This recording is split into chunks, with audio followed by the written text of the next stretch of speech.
आमे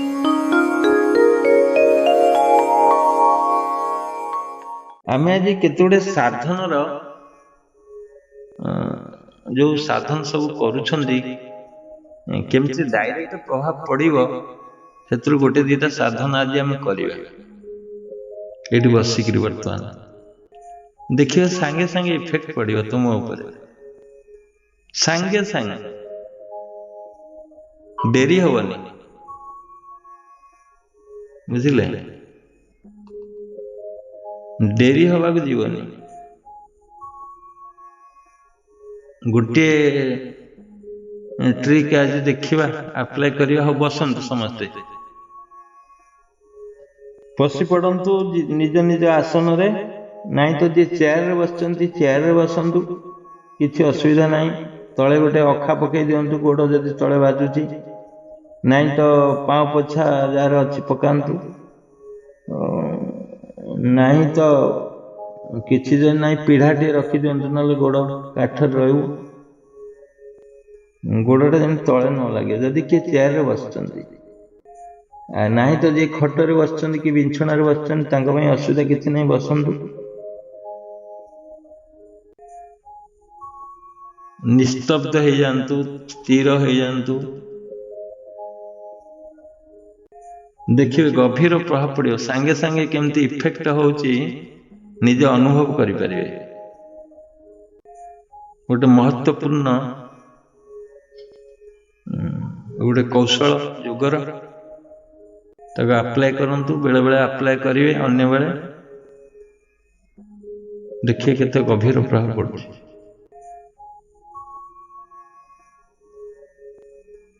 आखि बंद कर दियंतु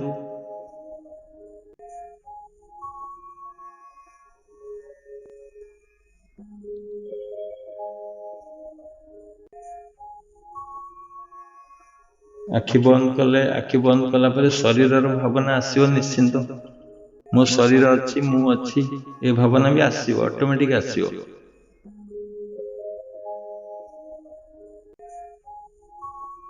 हाँ एबे सही भावना को काटिकरी आत्मार भावना करंतु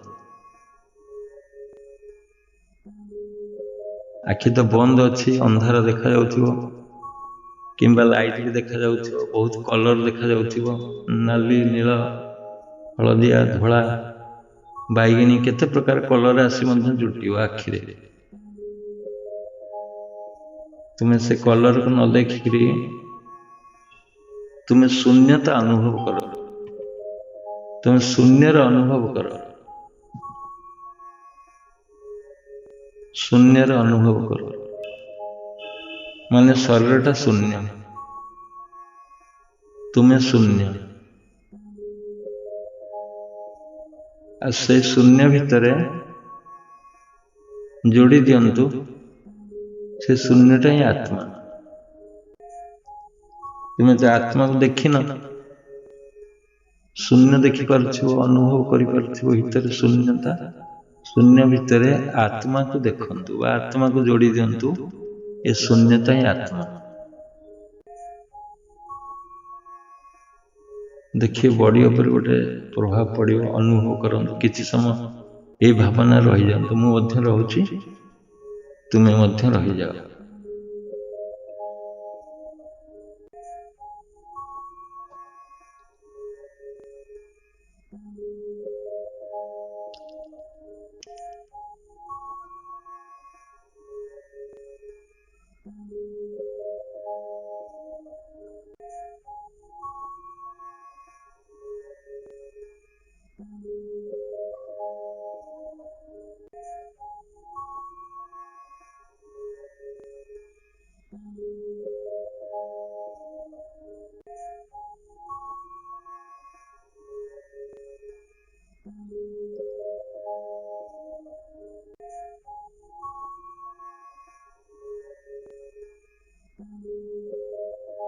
किए हेलो कहले साइलेंट रुह जोग चलती डिस्टर्ब है बुझले ଏ ମଝିରେ ଆସିକିରି ଡିଷ୍ଟର୍ବ କରିଦେଲେ, ସେ ହେଲେ ସାଇଲେଣ୍ଟ ଅଛି ଶୁଭୁନି। ଆତ୍ମା ଏ ଶୂନ୍ୟ ଭିତରେ ତୁମେ ଆତ୍ମାକୁ ଯୋଡ଼ି ଦିଅ, ଯୋଡ଼ିକି ଦେଖ, ଆଉ ତୁମେ ଆତ୍ମାର ଭାବନା କରି ଆତ୍ମ ସ୍ୱରୂପ ହେଇଯାଅ ସେଇଠି। ଆଉ ଗୋଟେ ଷ୍ଟେପ୍, ଯୋଉ ଶୂନ୍ୟତା ଭିତରେ ଆତ୍ମାକୁ ଦେଖୁଛ ବା ଆତ୍ମାକୁ ଯୋଡ଼ିଦେଲ, ତୁମେ ନିଜକୁ ସେ ଆତ୍ମା ବୋଲି ଭାବିନିଅ, ଭାବିକିରି ବସିଯାଅ। ଆଉ ଥରେ ମଝିରେ କି ଡିଷ୍ଟର୍ବ କର ନା।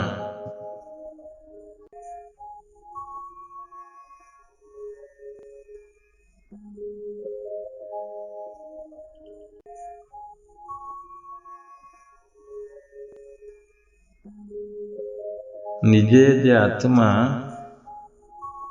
ତୁମେ ହିଁ ଆତ୍ମା, ଆଉ କିଛି ନୁହେଁ। ଅନୁଭବ ଆସିବ, ବଡି ଉପରେ ପ୍ରଭାବ ପଡ଼ିବ ସାଙ୍ଗେ ସାଙ୍ଗେ।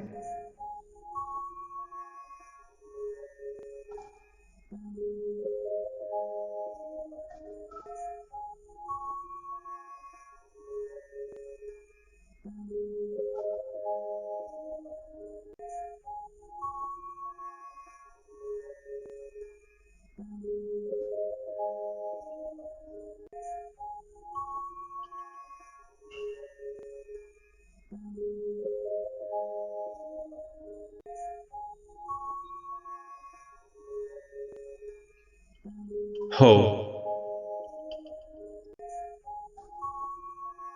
ଏଇଟା ଅନ୍ୟ ବେଳେ ପ୍ରାକ୍ଟିସ କରିବ।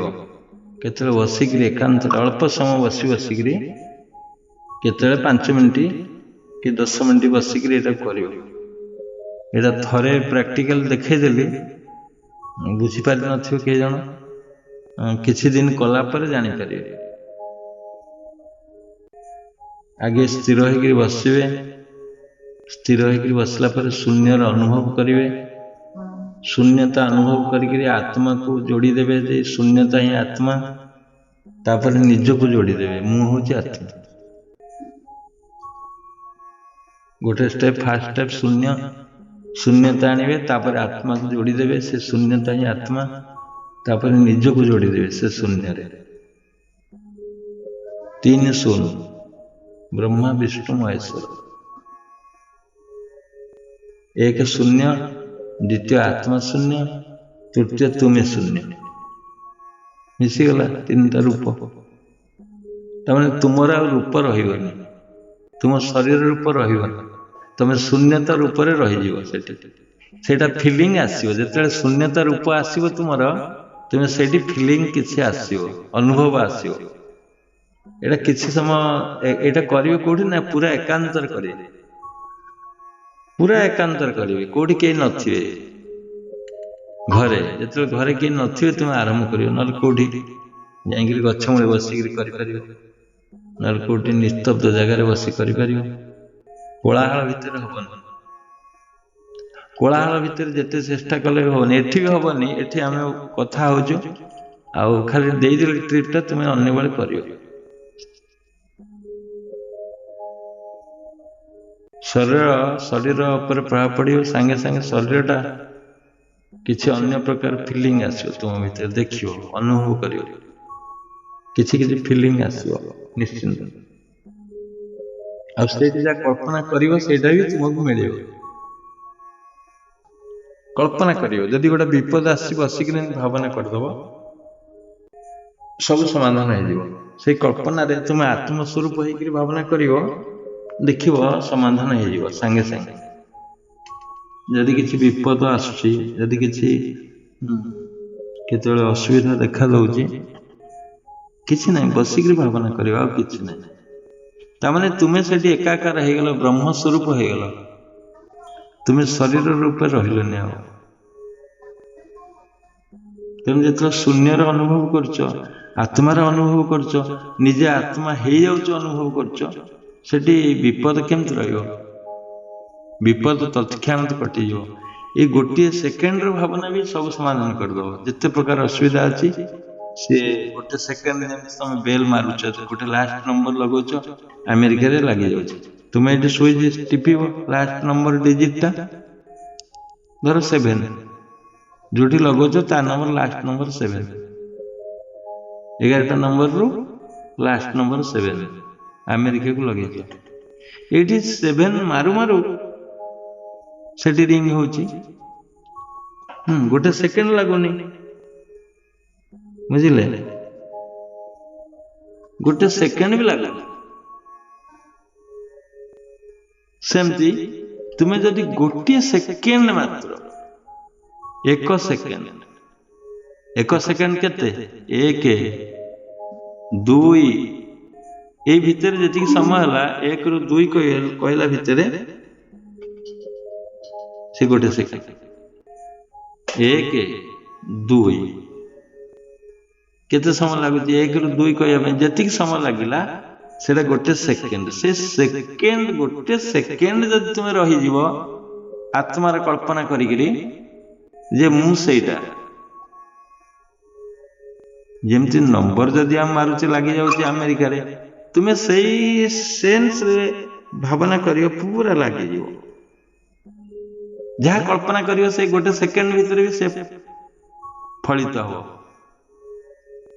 आपको केते अप्लाई करो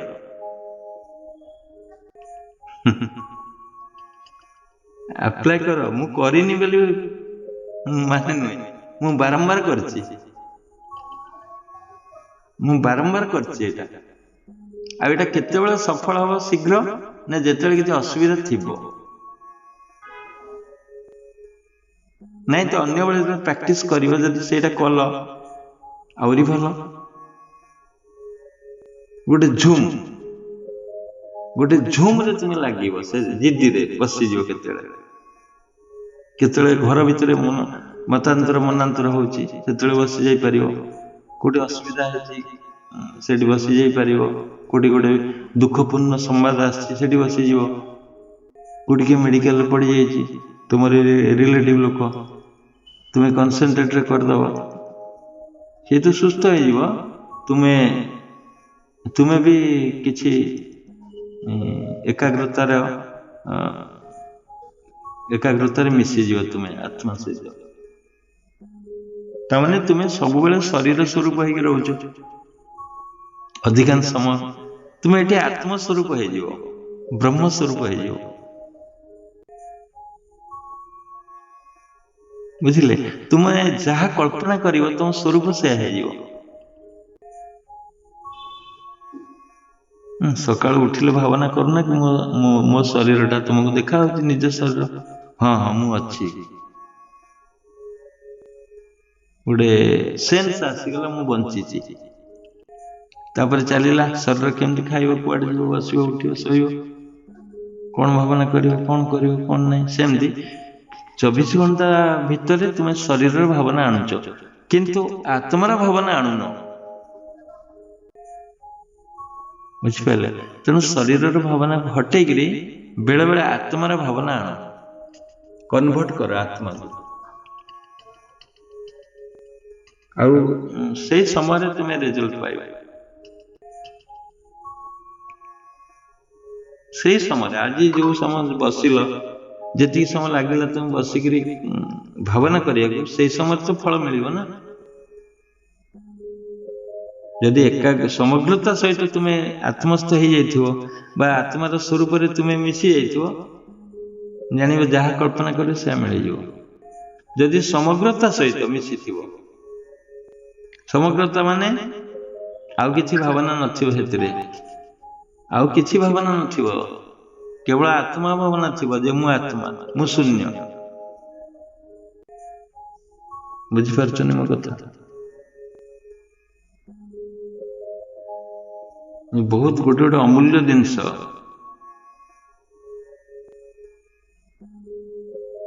गोटे सेकेंड रे गोटे अभिशाप दिया जाए बुझिले गोटे सेकेंड रे काको आशीर्वाद दिया जाए गोटे सेकेंड रे काको कल्पना करा जाए ए दिन मोर मिलवा दरकार गोटे सेकेंड लागिवो सेमती तुम्हें जदि एतिकी समय बसी जीवो गोटे सेकेंड मात्र तो कौन नहीं कौन हो विवेकानंद कहते ଯେ 12 ସେକେଣ୍ଡ ମାତ୍ର 12 ସେକେଣ୍ଡ ଯଦି ମନକୁ ରଖିପାରିବେ, ଧରି ରଖିପାରିବେ, ତାହେଲେ ଧାରଣା ହେଇଯିବ। ଯୋଉ ଧାରଣା ଅଛି ଗୋଟେ ଅଙ୍ଗ ଯୋଗର, ପ୍ରାଣାୟାମ ପ୍ରତ୍ୟାହାର ଧାରଣା, ବୁଝିଲେ? ପ୍ରାଣାୟାମ ପ୍ରତ୍ୟାହାର ଧାରଣା। ପ୍ରତ୍ୟାହାର ମାନେ ମନକୁ ଫେରେଇ ଆଣିବା ଗୋଟେ ଜାଗାକୁ, ଆଉ ଧାରଣା ଅର୍ଥ ତାକୁ ଧରିକି ରଖିବା। ମନ ଫେରି ଆସିଲା, ଫେରିଆସି କଣ କରିବ? ତାକୁ ଧରିକି ରଖିବ ନା, ଆଉ କୁଆଡେ ଯେମିତି ଯିବନି। ମାତ୍ର 12 ସେକେଣ୍ଡ ଏ ପ୍ରତ୍ୟାହାର ସାଧନା, ଧାରଣା ସାଧନା ହେଇଯିବ। ମନକୁ ଧରି ରଖିବା ହିଁ ଧାରଣା। ମାତ୍ର 12 ସେକେଣ୍ଡ। 12 ସେକେଣ୍ଡ ମାନେ କେତେ? ଏତିକି ସମୟ ଦେଖନ୍ତୁ। 1 2 3 4 5 6 7 8 9 10 11 12, ଏତିକି ସମୟ ମାତ୍ର। 12 ସେକେଣ୍ଡ। ଗୋଟେ 1 କହିଲେ 12 ହେଇଯାଉଛି। ଯଦି ଧରି ରଖି ନେଇଯିବ ମନଟାକୁ ଗୋଟିଏ ଜାଗାରେ, ଗୋଟିଏ ବିନ୍ଦୁରେ, ତାହେଲେ ଧାରଣାର ସାଧନା ହେଇଗଲା। ସେମିତି ଏଠି କଣ କରିବେ ନା, ଯୋଉ ମୁଁ ଫର୍ମୁଲା ଦେଲି ଯେ ଆଗେ ଶୂନ୍ୟତା ଆଣିବେ, ଆଗେ ଜିଦ୍ଦି ଆଣିବେ। ମୁଁ ଏଇଟା କରୁଛି ବୋଲି ଜିଦ୍ଦି ରଖିବେ, ବହୁତ ଆନନ୍ଦର ସହିତ କରିବେ, ଆଉ କିଛି ଭାବନା ନଥିବ। ନହେଲେ ଆଖିରୁ ଲୁହ ବହୁଥିବ, ହବନି ସେ ସମୟରେ। ଗୋଟେ ଷ୍ଟେବୁଲ ଅଫ ମାଇଣ୍ଡ ଆଣିବେ, ଷ୍ଟେଟ ଅଫ ମାଇଣ୍ଡ, ବୁଝିଲେ? ଆଗେ ଶୂନ୍ୟତା ଆଣିବେ, ଆତ୍ମାର ଭାବନା ଆଣିବେ। ଏଇ ଶୂନ୍ୟତା ହିଁ ଆତ୍ମା ଯୋଡ଼ିଦେବେ କଳ୍ପନାରେ। ତାପରେ ନିଜକୁ ମିଶେଇ ଦେବେ ସେଥିରେ। ମନ ଯୁଆଡେ ଥିଲା ଫେରି ଆଣିଛ ନା। ମନଟା ଦେଖୁଛି, ମନ କ୍ରିଏସନ କରୁଛି, ମନ ମିଶି ଯାଉଛି ସେଥିରେ। ତାମାନେ ତୁମେ ମିଶିଗଲ ମାନେ ମନ ମିଶିଗଲା। ମନ ସେ ଶୂନ୍ୟତାକୁ ଦେଖିଲା, ଆତ୍ମା ରୂପରେ ଦେଖିଲା। ଶୂନ୍ୟତାକୁ ଦେଖିଲା, ଆତ୍ମା ରୂପରେ ଦେଖିଲା, ନିଜ ମିଶିଗଲା ସେଥିରେ। ମନ ମାଧ୍ୟମରେ ମନ ପ୍ରତ୍ୟାହାର ହେଇସାରିଛି ଅଲରେଡି। ମନ ଆଉ କୁଆଡେ ଯାଇନି ବିଶ୍ୱ ଜଗତରେ, ସେଇଠି ଅଛି। ତେଣୁ ପ୍ରତ୍ୟାହାର ନୁହେଁ, ଧାରଣା ହେଇଗଲା। ପ୍ରତ୍ୟାହାର ତ ଗୋଟେ ଟଣାଟଣି ବେପାର। ମନ ପଳେଇ ଯାଉଛି, ତମେ ଟାଣି ଆଣିବ। ମନ ପଳେଇଲା, ତମେ ଟାଣି ଆଣିଲ। ଏଇଟା ଟିକେ ଯୁଦ୍ଧ। ଏଠି କଣ, ମନ ରହିଯାଇଛି ଗୋଟେ ଜାଗାରେ, ଆଉ କୁଆଡେ ଯିବନି ବାହାରକୁ। କେବେ ବି କଳ୍ପନା କରୁନି ଯେ ଜଗତ ଅଛି, କି ତୁମେ ଅଛ, କି କିଏ ଅଛନ୍ତି ତମ ପାଖରେ। ତାହେଲେ ସେଇଟା ଆଉ ଗଲାନି। ମନ ଗୋଟେ ଜାଗାରେ ରହିଲା। ମନକୁ ଖାଦ୍ୟ ଦରକାର ନା, ଆହାର ଦରକାର। ମନକୁ ଆହାର ଦରକାର ନା, ଆହାରଟା ଯୋଗାଇ ଦେଲେ ସେ ରହିଲା। ମନ ବାହାରେ ଆହାର କରୁଥିଲା, ତୁମେ ଫେରେଇ ଆଣିଲ, ପ୍ରତ୍ୟାହାର ହେଇଗଲା। ଆହାର ମାନେ ଖାଦ୍ୟ। ଏଇ ଯୋଉ ଖାଦ୍ୟ 5 ଟଙ୍କିଆ ଆହାର ନୁହେଁ, ବୁଝିଲେ? ଏ 5 ଟଙ୍କିଆ ଆହାର ମିଳୁଛି ସେ ନୁହେଁ। ଆହାର ମାନେ ଖାଦ୍ୟ। ମନ ଖାଦ୍ୟ ଖାଉଛି ନା, କୋଉଠି ଶବ୍ଦର ଖାଦ୍ୟ ଖାଉଛି, କୋଉଠି ରୂପର ଖାଦ୍ୟ ଖାଉଛି, କୋଉଠି ରସର ଖାଦ୍ୟ ଆସ୍ୱାଦନ କରୁଛି। ଏ ଯୋଉ ଆହାର କରୁଥିଲା ମାନସିକ ସ୍ତରରେ, ତମେ ତାକୁ ଫେରେଇ ଆଣିଲ, ପ୍ରତ୍ୟାହାର। ତେଣୁ ପ୍ରତ୍ୟାହାରଟା ଆସିଲା। ଯଦି ସର୍ବୋଚ୍ଚ ଶ୍ରେଣୀର ପ୍ରତ୍ୟାହାର ହେଇଗଲା, ସର୍ବୋଚ୍ଚ ଶ୍ରେଣୀର, ଅଟୋମେଟିକ ଧାରଣା ହେଇଯିବ। ବୁଝିଲେ? ଯଦି ପ୍ରତ୍ୟାହାର ସର୍ବୋଚ୍ଚ ଶ୍ରେଣୀର ହେଇଯାଇଛି, ତାହେଲେ ନିଶ୍ଚିନ୍ତ ଭାବରେ ଧାରଣା ହେଇଯିବ। ଧାରଣା ଅର୍ଥ ମନେ ରଖନ୍ତୁ, ଧରି ରଖିବା। ଧାରଣା ମନଟାକୁ ଧରି ରଖିବ। ତା ଟେକ୍ନିକ ହଉଛି କେମିତି ନା, ଏମିତି ଧରି ରଖିବ ଯେମିତି ଚକ୍ର ଭେଦନରେ ତୁମେ ଧରି ରଖୁଛ। ଗୋଟେ ଚକ୍ରରେ ମନ ରହିଛି, ଆଉ ଗୋଟେ ଚକ୍ରକୁ ନଉଛ। ମୁଁ କହିଛି କାଳେ ପଳେଇବ, ସେ ଚକ୍ରରୁ ଆଉ ଗୋଟେ ଚକ୍ରକୁ ଗଲାବେଳକୁ ସେ ଭିତରେ ଭିତରେ ପୁରେଇକି ନବ। ଆଣ୍ଠୁ ପାଖରୁ ଗୋଡ ଜଏଣ୍ଟ ପର୍ଯ୍ୟନ୍ତ ପୁରେଇକି ନବ। ମନଟାକୁ ଦେଖି ଦେଖି ଯିବ। ତେଣୁ ମନ ଆଉ କୁଆଡେ ଖସିବନି। ଜଗିକି ରହିବ ତା କରରେ ତୁମେ। ଜଗିକି ରହିଥିବ। ଗାଈ ଯୋଉମାନେ ଚରଉଛନ୍ତି ଦେଖିଥିବେ କା କିଆରରେ ଖାଇଯିବେ, ସେ ହିର ମୁଣ୍ଡରେ ଛିଡା ହେଇଥିବେ। ହିରରୁ ଏପଟକୁ ଯେମିତି ମୁହଁ ନ ଆସିବ ଗାଈର, ସେ ପାଞ୍ଚଣ ଧରିଥିବେ, ବାଡି ଧରିଥିବେ, ଅନେଇକି ରହିଥିବେ ଗାଈ କେମିତି ନ ଖାଉ। ଗାଈ ଯଦି ଧାନ କିଆରିରେ ଆହାର କଲା, ଧାନ କିଆରି ମାଲିକ ପାଟି କରିବ ଗାଈଆଳକୁ, ତେଣୁ ସେ ଜଗିକି ଥିବ। ସେମିତି ତୁମେ ଏଠି ଜଗିକି ରହିବ, ପୁରା ମନଟାକୁ ଜଗିବ, ଛକିକି ରହିବ, ସେ କୁଆଡେ ଯାଉଛି ଦେଖିବ।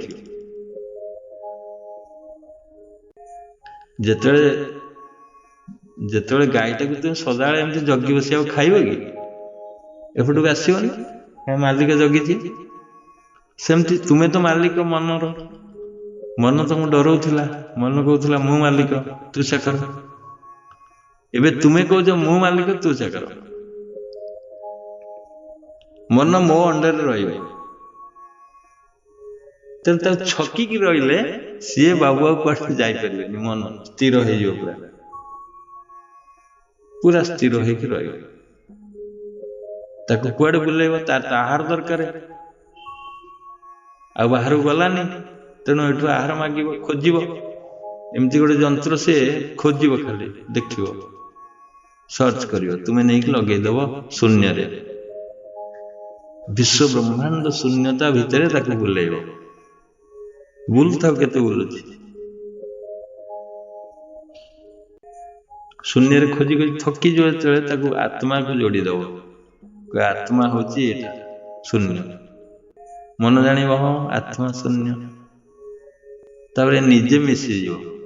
ମାଲିକ ତୁମେ, ମାଲିକ ତୁମେ, ଶୂନ୍ୟର ମାଲିକ, ଆତ୍ମାର ମାଲିକ, ନିଜେ ବ୍ରହ୍ମ ସତ୍ତା।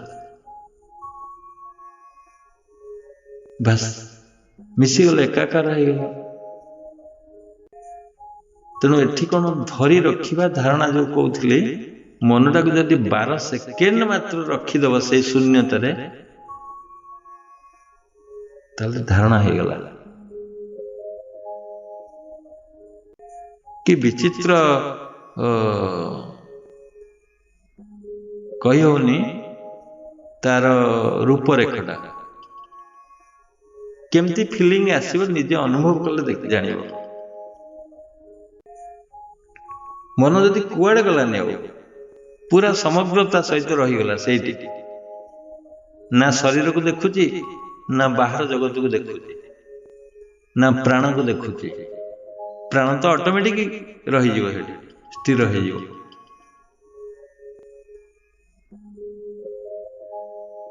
ଏଠି ଏଇଟା ହଉଛି ଧାରଣାର ଟେକ୍ନିକଟା।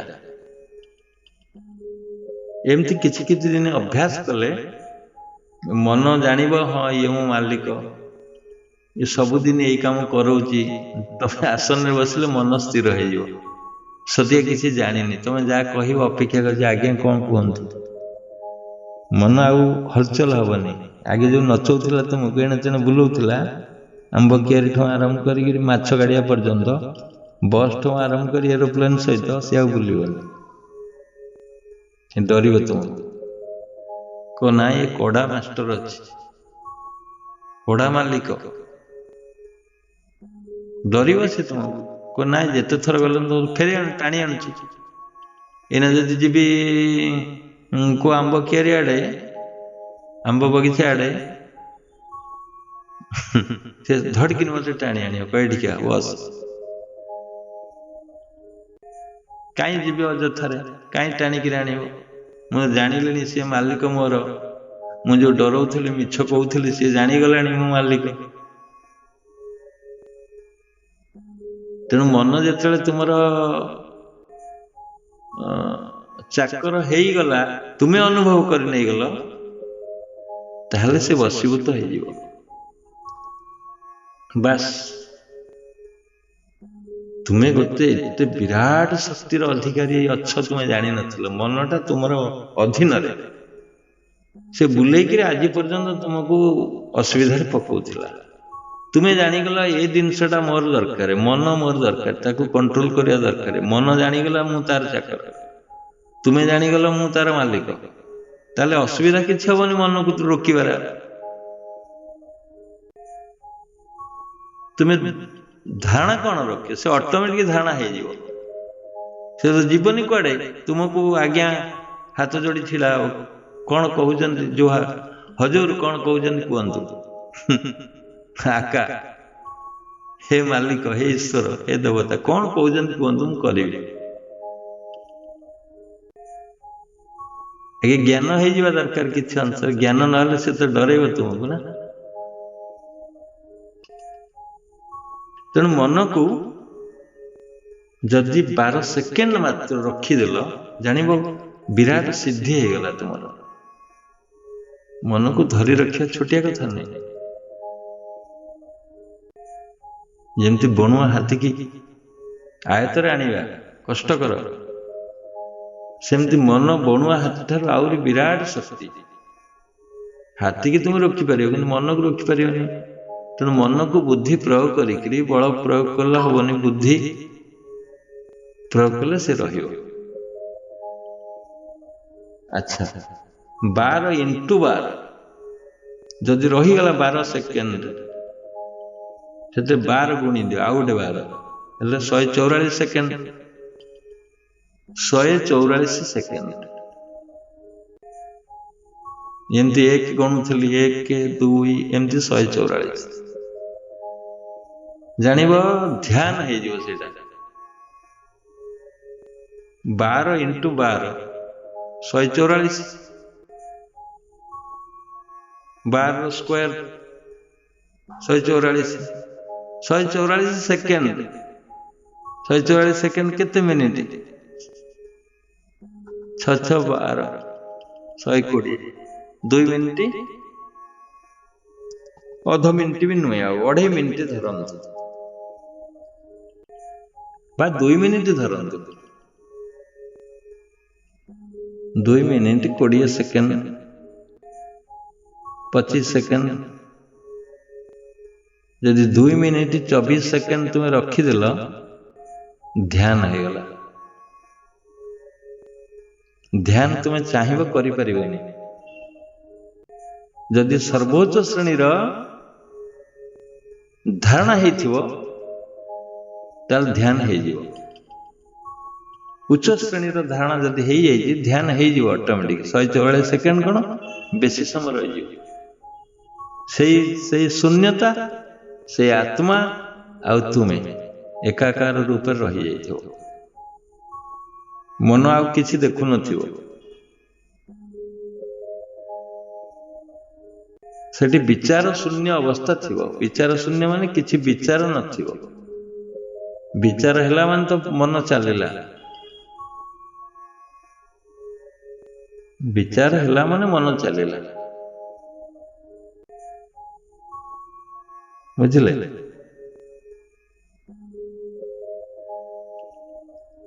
ଆଉ ଗୋଟେ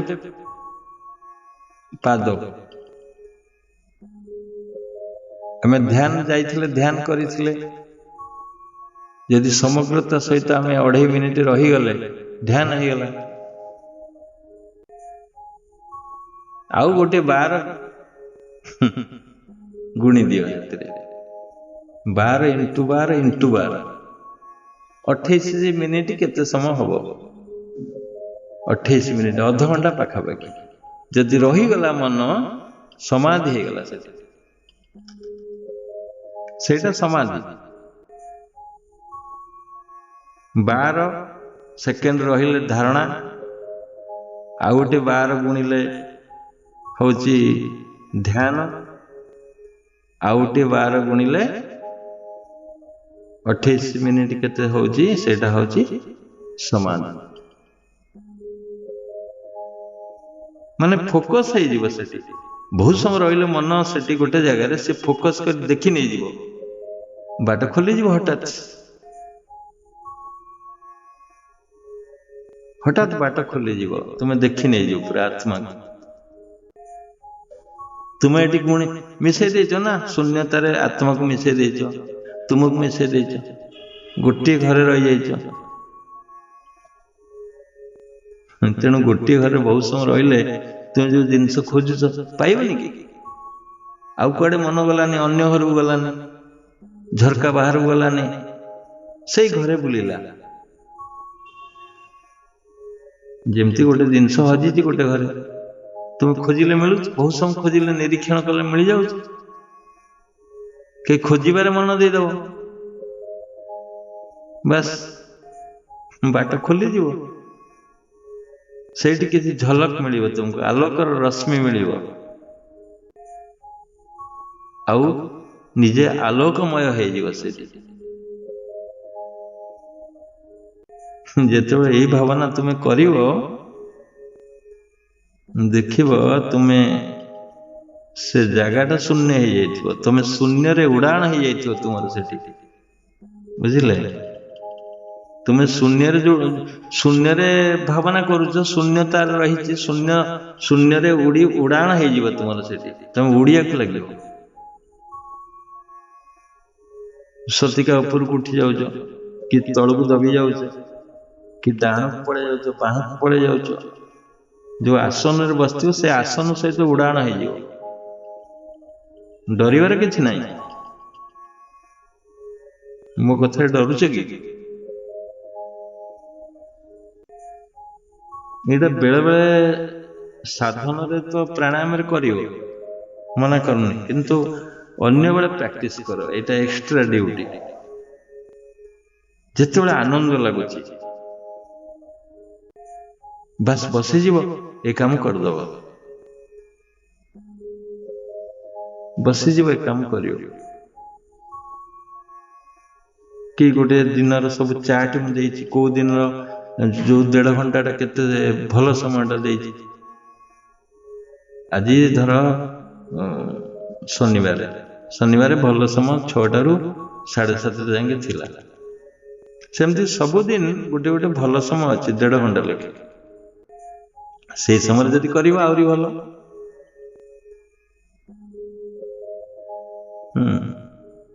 एटा गोटे एक्स्ट्रा साधन हो पारे किंतु बहुत महत्वपूर्ण रही एथिरे आ एकाग्रता सहित करियो तुमे सेपटे चाहा बसे देकरी भात हीटर रे बसे देकरी एपटे आसी करिबा साधन होबनी बुझिले कि डाली बसे देछ प्रेशर कुकर साउंड सेई कि हबो तमे कोठी जीवो तमे शून्य रे बुलिबो ना प्रेशर सहित बुलिबो प्रेशर सिटी रे बुलिबो ना शून्य रे बुलिबो को तेणु सेटा होची वृत्ति स्वरूप पातंजलिंकर जो 4th सूत्र रही वृत्ति स्वरूप मित्र रत वृत्ति स्वरूप हेटी हे गला आत्म स्वरूप हेलानी तेणु वृत्ति स्वरूप होची प्रेशर सिटी वृत्ति स्वरूप होची भात बसैया वृत्ति स्वरूप होची बाहर की कथा होची से कथा को कानेइबा सुनिबा वृत्ति कर्म तुम्हें कर्म स्वरूप से हे गला वृत्ति अर्थ कर्म मित्र हो गला से कर्मटा मित्र हो जाउची तुमरो से कहजनी वृत्ति स्वरूप मित्र रत तुम स्वरूपटा मित्र हो गला वृत्ति सहित बुझि पाले देखिए जन जन गपुथिबे आउ जन पूरा तटस्थ होई सुनुथिबे सतिका श्रीकृष्ण अर्जुन को जेन शिक्षा दउजन अर्जुन सुनु हनुमान को जेमती के रामचंद्र कहजनी आज्ञा देनाई आंठू माड़िकी नमस्कार कर तमें सेमती वृत्ति स्वरूप होकर बुझिले से वृत्ति स्वरूप हबन एठी आत्मस्वरूप भाव पड़ो माने गोटे 2टा सेक्शन कर दियो गोटे सेक्शन हो तुम भीतर को भावना करवा भीतर को जीवा आ गोटे भावना हो बाहर को जीवा 2टा दिग जेमती भीतर गोटे दिग बाहर गोटे दिग बाहर दिगटा काटिदब मनटा को सब फेरे आने जिते सब कर्म जंजाल थी सब काटिदब ना यहीटा मुझे बर्तमान करी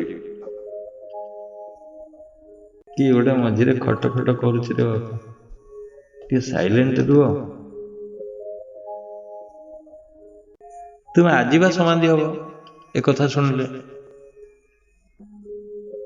ତୁମେ ଖଡ଼ ଖଡ଼ କଲେ କଣ ହବ? ମୁଁ ବୃତ୍ତି ସ୍ୱରୂପ ହେଇଯାଉଛି। ମୁଁ ଯୋଉ ଆତ୍ମ ସ୍ୱରୂପରେ କହୁଛି ସେଟା ବୃତ୍ତି କୋଉଠି ଖଚକିନି ହେଲା, ମୋ ମନ ସେଠିକି ପଳେଇଲା ଲାପଟପ୍ ଭିତରକୁ। ବୁଝିଲେ? ତେଣୁ ଧାରଣା, ଧ୍ୟାନ, ସମାଧି ଇଏ ଗୋଟିଏ ରୂପ, ଏକ ପ୍ରକାର ଗୋଟିଏ ରୂପ। ବୁଝିଲେ? ଖାଲି ଏକ୍ସିଲରେଟ କରି, ଯେମିତି ଗୋଟେ ଏକ୍ସିଲରେଟ ମୋଡୁଛ, ତୁମେ ଏକ୍ସିଲରେଟ କରୁଛ ଗାଡିଟା, ଅଧିକ ଅଧିକ ଯାଉଛି, first gear, second gear, third. First ଗିୟରରେ କଣ ଗାଡି ଚାଲୁନି କି? ସେକେଣ୍ଡରେ ଚାଲୁଛି, ସେକେଣ୍ଡ ବଳଶାଳୀ। ସେଇଟା ଥାର୍ଡ ଯେତେବେଳେ ପକେଇବ ଗିୟର, ତାମାନେ ତୁମେ ଗୋଟେ ମାନେ ଧାରଣାରୁ ଗଲ କୋଉଠିକି? ଧ୍ୟାନକୁ। ଆଉ ଟିକେ ବଳଶାଳୀ ହେଇଗଲା ସେଇଟା, ଆଉ ଗୋଟେ ଗିୟର ପକେଇଲ, ସେଇ ଗାଡି ଚାଲୁଛି। ତାମାନେ ତୁମର ଶୂନ୍ୟତାର ଭାବ ଆହୁରି ଅଧିକ ହଉଛି, ତୁମର ଏକାଗ୍ରତାର ଭାବ ଅଧିକା ହଉଛି। ଗୋଟେ ଗିୟର ପକଉଛ ମାନେ ଆଉ ଗୋଟେ ଏକାଗ୍ରତା ହେଇଗଲା, ଆହୁରି ଏକାଗ୍ରତା ହେଇଗଲା, ସମାଧିରେ ନେଇ ପହଞ୍ଚେଇ ଦବ। ତେଣୁ ଧାରଣା, ଧ୍ୟାନ, ସମାଧି କହିବାକୁ ଗଲେ ଗୋଟେ। ମନକୁ ନ ଧରିଲେ ତ ଧାରଣା ହବନି, ଧରିଲେ ସିନା ଧ୍ୟାନ କରିବ, ଧ୍ୟାନ ହେଲେ ସିନା ସମାଧି ହବ। ମୁଁ ଆଉ ପଛ ଗୁଡା କହୁନି କିଛି। ୟା ପ୍ରାଣାୟାମ ପ୍ରତ୍ୟାହାର ଛାଡ଼ିଦେଲି, ପ୍ରାଣାୟାମ ପ୍ରତ୍ୟାହାର ଛାଡ଼ିଦେଲି, ଯମ ନିୟମ ଛାଡ଼ିଦେଲି। ଏଇ ତିନିଟାଙ୍କ ଗୋଟିଏ ମନେ କରନ୍ତୁ, ଗୋଟିଏ। ଯିଏ ଧାରଣା, ସେ ଧ୍ୟାନ, ସେ ସମାଧି। ସମାଧି କରାଯାଏନି, ବୁଝିପାରିଲେ? ସମାଧି ହେଇଯାଏ ଅଟୋମେଟିକ। ଯଦି ଉଚ୍ଚ ଶ୍ରେଣୀର ଧାରଣା ହେଇଯିବ, ଧ୍ୟାନ ହେଇଗଲା, ସେମିତି ଉଚ୍ଚ ଶ୍ରେଣୀର ଧ୍ୟାନ ହେଇଗଲେ ସମାଧି ହେଇଯିବ। ସର୍ବୋଚ୍ଚ ଶ୍ରେଣୀର ଧ୍ୟାନ ଯଦି ହେଇଗଲା, ସର୍ବୋଚ୍ଚ ଶ୍ରେଣୀ ମାନେ ଆଉ କିଛି ନଥିବ, ଭାବନା ଏକ ଥିବ, ଏକାଗ୍ର, ଆଗରେ ଗୋଟିଏ ଜିନିଷ ଥିବ, ଶୂନ୍ୟତା ଥିବ, ଆତ୍ମା ଥିବ, ତୁମେ ଥିବ, ଏକ ସରଳ ରେଖାରେ ଥିବେ, ଆଉ କିଛି ନଥିବ। ତେଣୁ ସମାଧି ହେଇଯିବ। ସମାଧି ତ ହେଇଗଲା, ଜାଣ, ସେଠି ଚକ୍ର ଭେଦନ ଦରକାର ନାହିଁ। ବୁଝିଲେ? ଏଇଟା ଅନ୍ୟ ବେଳେ ପ୍ରାକ୍ଟିସ କରନ୍ତୁ। ତୁମକୁ ଟ୍ୟାକ୍ସ ଦିଆଗଲା, ତୁମେ ଏଇ ଅଙ୍କ ସବୁ କରିକି ଆଣିବ, ଏଇ ଇଂଲିଶ କରିକି ଆଣିବ, ବିଜ୍ଞାନ ଏତିକି କୋର୍ସ କରିକି ଆଣିବ। ସେମିତି ଯେମିତି ଟ୍ୟାକ୍ସ ଦିଆହଉଛି, ସେମିତି ତୁମକୁ ଗୋଟେ ଜାଣିଲ, ମୁଁ ପାଠ ପଢୁଛି, ମୁଁ ଯୋଗ କ୍ଲାସ କରୁଛି, ମୋର ଲକ୍ଷ୍ୟ ହଉଛି ସମାଧି ହବା। ତୁମେ ଲାଗିପଡ, ସବୁବେଳେ ଲାଗିପଡ। ଏଇଟା ମନେ ରଖନ୍ତୁ, ଯେ 24 ଘଣ୍ଟା ଯୋଗ ନ କରିବ ସେ ଯୋଗୀ ହେଇପାରିବନି। 24 ଘଣ୍ଟା ଖଟିବାକୁ ପଡିବ ତୁମକୁ। ପ୍ରତି ମୁହୂର୍ତ୍ତ ରେ ଭାବନା କରିବାକୁ ପଡିବ ତୁମକୁ, ଯେ ମୁଁ ଆତ୍ମା, ମୁଁ ବ୍ରହ୍ମ। ଖାଉଥିବ ଯେତେବେଳେ ଭାତ ଡାଲି ଗୋଳେଇକିରି, ସେତେବେଳେ ଭାବୁଥିବ ମୁଁ ଆତ୍ମା, ମୁଁ ଖାଉଛି, ମୁଁ ଆତ୍ମା ଖାଉଛି। ତୁମ ସ୍ୱରୂପ ହେଇଗଲା ନା, ଆସ୍ତେ ଆସ୍ତେ ହେଇଯାଉଛି ସେ, ଆସ୍ତେ ଆସ୍ତେ। ଇ କିଛି ଦିନ ପ୍ରାକ୍ଟିସ କଲେ ଏଠୁ ହେଇଯିବ। ଏ ଗୋଟେ ବଡ କଥା ନୁହେଁ, ତୁମେ ଖାଲି ଭାବନା କରିବା ଦରକାର। ସେଠି ବୃତ୍ତି ସ୍ୱରୂପ ହେଲାନି, ଆଉ ସେଠି ଆତ୍ମ ସ୍ୱରୂପ ହେଇଗଲା। ତୁମେ ଖାଉଛ ଯେତେବେଳେ ଯଦି ଭାବନା କରିବ ଆତ୍ମା ଖାଉଛି, ମୁଁ ଖାଉଛି, ଏ ଶରୀର ନୁହେଁ, ତାହେଲେ ବି ସିଏ ବି ହେଇଗଲା ଯୋଗ। ଯଦି ସବୁବେଳେ ଭାବନା କରିବ ଏଇ ଯୋଉ ଜିନିଷ ଗୁଡା ଆତ୍ମର ସ୍ୱରୂପ, ଯୋଗଟା ଇଜି ହେଇଯିବ, ସହଜ ହେଇଯିବ। କଲା ବେଳକୁ ତୁମକୁ ଅଟୋମେଟିକ ହେଇଯିବ। ଯୋଗରେ ଆଉ ଚକ୍ର ଭେଦନ କଲା କୁଆଡେ ମନ ଯିବନି, କୁଆଡେ ଯିବନି, ସ୍ଥିର ହେଇଯିବ। ମନ ତ ଜାଣିଯିବ, ମୋ ମାଲିକ ଏଠି ବସିଛି, ରାତି 3ଟାରେ ଉଠୁଛି, ଝାଡ଼ା ଯାଉଛି, ଦାନ୍ତ ଘଷୁଛି, କାହା ସହିତ ଗପୁନି, ତା ସ୍ତ୍ରୀ ଅଛି ଗପୁନି କି ପୁଅ ଅଛି ତାକୁ ଦେଖୁନି, ଉଠଉନି, ଧନ ବାପା ଲୋକ ହେଇକି ଉଠଉନି ରାତିରେ, ସେ ତାର ଶୋଇଛି। ମନ ଜାଣିଯିବ ନା ତମେ କିଛି କାମ କରୁନ, ନା ତମେ ଗଡରେଜ ଖୋଲୁଛ ନା ଟଙ୍କା ଗଣୁଛ ରାତିରେ ଉଠିକିରି। ମନ ଦେଖୁଛି ଟଙ୍କା ଗଣୁନି, ମନ ଦେଖୁଛି କିଛି ବି କାମ କରୁନି, କଲମରେ କିଛି ଲେଖୁନି, କିଛି ନୋଟ ବି କରୁନି। ମନ ଦେଖୁଛି 997 ବି ମାରୁନି ସେତେବେଳେ, ରାତି 3ଟାରେ। ସେ ଫୋନ ସଦାବେଳେ କରୁଛି ଦିନରେ, କିନ୍ତୁ ସେତେବେଳେ ସେ କରୁନି, ସେତେବେଳେ କିଛି ବି କରୁନି। ସେ ଦାନ୍ତ ଘଷୁଛି, ଝାଡ଼ା ଯାଉଛି, ଆସିକି ବେଡ ପକଉଛି, ସାଧନ ପାଇଁ ଅଗ୍ରସର ହଉଛି। ତେଣୁ ମନ କନଫର୍ମ ହେଇଯିବ ଯେ ଇଏ ବହୁତ ଷ୍ଟ୍ରଙ୍ଗ ଅଛି। ତେଣୁ ସେ କାହିଁକି ତୁମକୁ ଅସୁବିଧାରେ ପକେଇବ? ସେ ଚୁପ ହେଇକି ବସିବ, ଆଜ୍ଞାଧୀନ ଛାତ୍ର ହେଇକି ବସିଯିବ ସାଧନରେ। ତମେ ଆରମ୍ଭ କରିବ ଜୟଗାନ, ସିଏ କରିବ ଜୟଗାନ, ଆତ୍ମଦେବ କି ଜୟ, ସିଏ ବି କହିବ ଆତ୍ମଦେବ କି ଜୟ, ମିଶିଯିବ ମନ ପୁରା।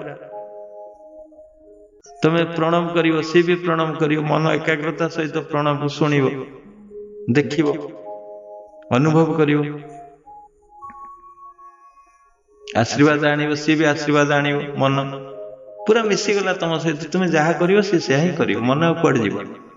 ତାପରେ ଚକ୍ରଭେଦନ ଆରମ୍ଭ କରିବ, ସେଠୁ ସେ ଚକ୍ରଭେଦନ ମନ ଦବ, ପୁରା ତମକୁ ନିଶ୍ଚଳ କରିଦବ। ମନ ଯଦି ସ୍ଥିର ହେଇଯିବ, ଚକ୍ରଭେଦନ ଏକଦମ ସୁନ୍ଦର ହେଇଯିବ। ଗୋଟେ ଫର୍ମାଟ ସେଇଦିନ ଗୋଟେ ବଡି ତିଆରି କରିବ, ସେଇଦିନ ହିଁ ତିଆରି କରିଦବ। ମନ ମିଶ୍ରିତ ଭାବନାରେ ଗୋଟେ ବଡି ତିଆରି ହେଇଯିବ ସେଇଦିନ, ଆଉ ଗୋଟେ ନୂଆ ରୂପ ନେଇଯିବ। ସେଇଦିନ ହିଁ ଗୋଟେ ନୂଆ ରୂପରେ ନେଇଯିବ ତମ ଶରୀର। ବୁଝିଲେ? ଇଏ କମ ବଡ କଥା ନା। ଗୋଟିଏ ଦିନର ସାଧନ ମନ ଏକାଗ୍ରତା ସହିତ ଯଦି କରିଛ, ସେଦିନ ବଡିଟା ପୁରା ହାଲକା ହେଇଯିବ ଏବଂ ନୂଆ ରୂପ ନେଇଯିବ। ମନ ଚାଲିଛି ନା, ତ ପ୍ରାଣାୟାମ କରିବ, ପ୍ରାଣାୟାମ ଲାଗିଯିବ ହଠାତ୍। ଆଉ ଡେରି ହବନି ପ୍ରାଣାୟାମ କରିବା ପାଇଁ, ଲାଗିଯିବ। ତାପରେ ପ୍ରତ୍ୟାହାର କରିବ, ପ୍ରତ୍ୟାହାର ତ ଅଟୋମେଟିକ ହେଇଯିବ। ଯଦି ମନ ନଗଲା, ଅଟୋମେଟିକ ପ୍ରତ୍ୟାହାର ହେଇଗଲା ପ୍ରାଣାୟାମ ସହିତ। ତାପରେ ଧାରଣା ଆସିଲା, ଧ୍ୟାନ ସମାଧି ହେଇଯିବ। ଇଏ ଗୋଟେ ବଡ ପାଠ ନୁହେଁ, କିନ୍ତୁ ତୁମର ଜିଦି ଦରକାର। ଇଏ କଷ୍ଟ ଅଙ୍କ ନୁହେଁ, ବୁଝିଲେ? ଇଏ ଜମା କଷ୍ଟ ଅଙ୍କ ନୁହେଁ, କିନ୍ତୁ ତୁମର ଜିଦି ଦରକାର, ଆଗ୍ରହ ଦରକାର। ଅତି ସରଳ ସହଜ ଜିନିଷ ଇଏ। ରଖିବା ଏଠି, ଟାଇମ 5 ମିନିଟ ଆଗକୁ ଆମେ ପଳେଇଲେଣି, ବୁଝିଲେ? 5 ମିନିଟ ଆଗକୁ ପଳେଇଲେଣି, କଣ କରିବା? ଯାହା ହଉ ସମସ୍ତେ ଆଜି ଏକାଗ୍ରତାରେ ଶୁଣିଛନ୍ତି, କିଛି ଡିଷ୍ଟର୍ବ କରିନାହାନ୍ତି, ସେଥିପାଇଁ ସମସ୍ତଙ୍କୁ ଧନ୍ୟବାଦ। ବହୁତ ଗୋଟେ ଭଲ ଚାପ୍ଟର, ଆକୁ ପ୍ରାକ୍ଟିକାଲି ଯେତେ ଶୁଣିବ କଥା କରିବା ପାଇଁ, ତୁମକୁ ବହୁତ ଆଗ୍ରହ କରିବା ପାଇଁ, ରେଜଲ୍ଟ ମିଳିବ। ଖାଲି ଗଛ ଜାଣିଛ, ଫୁଲ ଫୁଟେ ଜାଣିଛ, କିନ୍ତୁ ଗଛ ଲଗେଇବା ଜାଣିନ, ଲାଭ କଣ ଅଛି? ନିଜେ ଲଗେଇଲ, ପାଣି ଦେଲ, ବାଡ଼ ବନ୍ଦି କଲ, ସୂର୍ଯ୍ୟ କିରଣ ଆଣିବାକୁ ଦେଲ, ବାସ ଗଛ ଲାଗିଲା, ଉପରକୁ ଉଠିଲା, ଶାଖା ପ୍ରଶାଖା ମେଲିଲା, ପରିପୃଷ୍ଟ ହେଲା। କିଛି ଦିନ ପରେ ଫୁଲଟିଏ ଫୁଟିଲା, ତୁମେ ହସିଲ ଫୁଲକୁ ଦେଖିକିରି, ଇରେ ଏମିତି ହୁଏ। ତାପରେ ଫଳଟିଏ ହେଲା, ବାସ୍। ତୁମେ ପ୍ରାକ୍ଟିକାଲି ଅନୁଭବ କରି ନେଇଗଲ, ଯେହେତୁ ଗଛ ଲଗେଇଛ, କେମିତି ଲାଗିଲା, କେମିତି ବୃଦ୍ଧି ହେଲା, କେମିତି ଫୁଲ ଧରିଲା, କେମିତି ଫଳ ଧରିଲା। ତମେ ଆହୁରି ପ୍ରାମାଣିକ ହେଇଯିବନି କି? ତୁମେ ଆମ ଭଳି ଆହୁରି ସତେଜ ହେଇଯିବନି କି? ଆହୁରି ବଳିଷ୍ଠ ଯୁକ୍ତି ହେଇଯିବନି କି? ତୁମ ପାଖରେ ରହିଗଲାନି କି ସେଇ ଜ୍ଞାନଟା? ଆଉ ତୁମକୁ କିଏ ହଟେଇବ ସେଠି? ଇଏ ହଉଛି ପ୍ରାକ୍ଟିକାଲ ଜ୍ଞାନ। ହଉ, ଆଉ ଏଇଟା ବଡ କଥା ହଉଛି, ଯୋଉ ପ୍ରବଚନ ଗୁଡା ଆମେ ସବୁ ଯାକ ଛାଡି ପାରୁନେ, ମନ ଦୁଃଖ ସେଥିରେ। ଆଉ କେତେ 200 ପ୍ରବଚନ ବର୍ତ୍ତମାନ ଲୋଡ ହେଇକିରି ଅଛି। ତେଣୁ 200 ପ୍ରବଚନ ଛାଡ଼ିବା ସହଜ ନୁହେଁ। ତାପରେ ଟାଇମ ଦରକାର। ଆଉ ସବୁଦିନ ତ ଛାଡ଼ି ହବନି, ସବୁଦିନ ଛାଡ଼ିଲେ ଲୋକ ଦେଖିପାରିବେନି, କୋଉଟା ଦେଖିବେ? ତେଣୁ ଗ୍ୟାପ୍ ଦରକାର ବି। 7 ଦିନ ଗ୍ୟାପ୍ ଦେଲେ ଆଉ ଗୋଟେ ଦେଖିବା ପାଇଁ ଭଲ ଭାବରେ ତାଙ୍କୁ ସୁବିଧା ମିଳିବ। ତେଣୁ ଗୋଟେ ଦିନରେ 1000 ଲୋକ ଦେଖୁଛନ୍ତି, ସବୁ ଯାକ ଭିଡିଓ ଗୁରା 1000 ପାଖାପାଖି ଦେଖୁଛନ୍ତି। ତାମାନେ ଏଠି ଆମେ ଯୋଉ ପ୍ରବଚନ ଆରମ୍ଭ କରିଛେ, ଏଇ ଯୋଉ ଯେତେ ଜଣ ଆମେ ଅଛେ ସେତିକି ଶୁଣୁନାହାନ୍ତି। ଏଇଟା ଟୋଟାଲ ସାରା ଓଡ଼ିଶା ପାଇଁ ବା ବାହାରେ ଯିଏ ଅଛନ୍ତି ତାଙ୍କ ପାଇଁ ଆମେ କରୁଛେ ବୋଲି ଅନୁଭବ କରନ୍ତୁ। ସମସ୍ତେ ଜାଣିକିରି ଏଠି ଅଛନ୍ତି, ପରୋକ୍ଷରେ ଶୁଣିଲେ ବି ସେ ଶୁଣୁଛନ୍ତି ନା, ପ୍ରତ୍ୟକ୍ଷ ହଉ ବା ପରୋକ୍ଷ ହଉ ଶୁଣୁଛନ୍ତି ସେମାନେ। ଆଜି ବହୁତ ଦେଶରେ ମଧ୍ୟ ଓଡ଼ିଆ ବାଲା ଯୋଉମାନେ ଅଛନ୍ତି, ଓଡ଼ିଶା ଲୋକ, ସେମାନେ ଲଗେଇ ଶୁଣୁଛନ୍ତି, ଆମେ ଦେଖୁଛୁ। 7-8ଟା ଦେଶରେ 9ଟା ଦେଶରେ ଦେଖୁଛନ୍ତି, ଶୁଣୁଛନ୍ତି। କରନ୍ତୁ, ଦେଖିବେ ଏଗୁଡ଼ା ସବୁ।